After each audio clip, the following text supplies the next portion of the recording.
A paz do Senhor, povo de Deus. Eu quero desejar um bom dia a todos da parte do Senhor, amém? Eu estou aqui para trazer aos irmãos a palavra do dia, ao qual só tocou no meu coração, que está no livro de 2 Samuel, no capítulo de número 9, nos versos de número 3 ao 5, ao qual diz: E disse o rei: Não há ainda algum da casa de Saul para que use com ele de beneficência de Deus? Então disse Ziba ao rei: Ainda há um filho de Jonatas, aleijado de ambos os pés. E disse-lhe o rei: Onde está? E disse Ziba ao rei: Eis que está em casa de Maquir, filho de Amiel, em Lodebar. Então mandou o rei Davi e o tomou da casa de Maquir, filho de Amiel, de Lodebar. Amém? Aqui, irmão, a Bíblia em 2 Samuel está nos contando uma história acerca de um homem que se chamava Mefibosete. Mefibosete era filho de Jonatas e Jonatas era filho de Saul. Saul era o rei. Se trazermos para um princípio de hierarquia, Saul era o rei. Na falta de Saul, Jonatas seria o rei. E quando Jonatas morresse, Mefibosete seria o sucessor do trono. Ou seja, Mefibosete fazia parte da linhagem real. Ele era um dos sucessores ao trono, ao reinado de Israel. Mas o que acontece? A Bíblia diz que em uma guerra, tanto Jonatas quanto Saul morrem. E a serva que cuidava de Mefibosete, na tentativa de salvá-lo para que não morresse na mesma guerra, apanha ele pelos braços ainda pequeno e corre com ele. Só que na saída, a Bíblia diz que ela deixa ele cair no chão e ele quebra as duas pernas e fica coxo das duas pernas. E pela lei da época, a lei não permitia um homem coxo ser rei. Davi, escolhido de Deus, vai reinar. E a Bíblia diz que Mefibosete, não pela escolha de Davi, mas porque os coxos, cegos, os aleijados, leprosos iam para um lugar, uma terra, que se chamava Lodebar, que significa terra da escuridão, terra do esquecimento, terra de quem não tem pastor, de quem não tem rebanho, terra de alguém que vai vivenciar uma vida isolada o resto da vida. E aí o que acontece?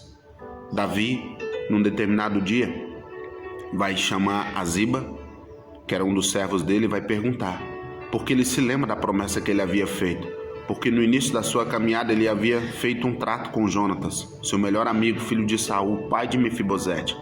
Eles fizeram um trato que na falta de um deles, o outro cuidaria da família do outro.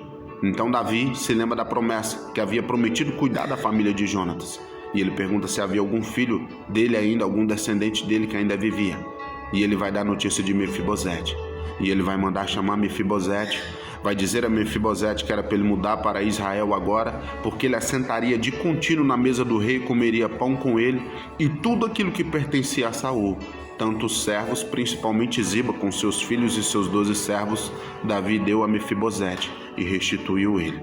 E aí o que nós temos que entender? Trazendo para o nosso princípio.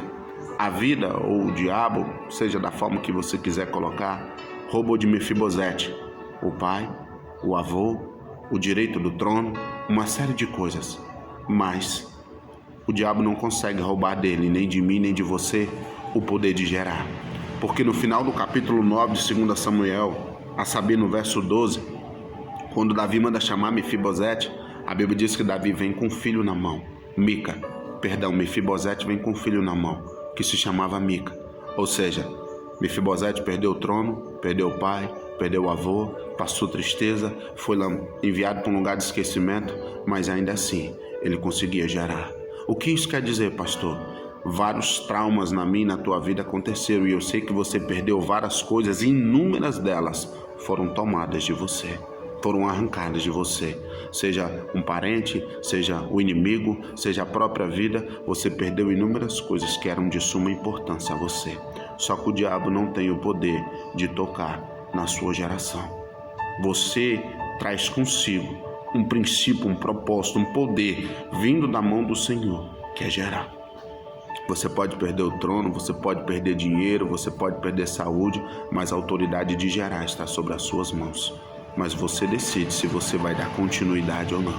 Porque quando você persevera, Deus honra.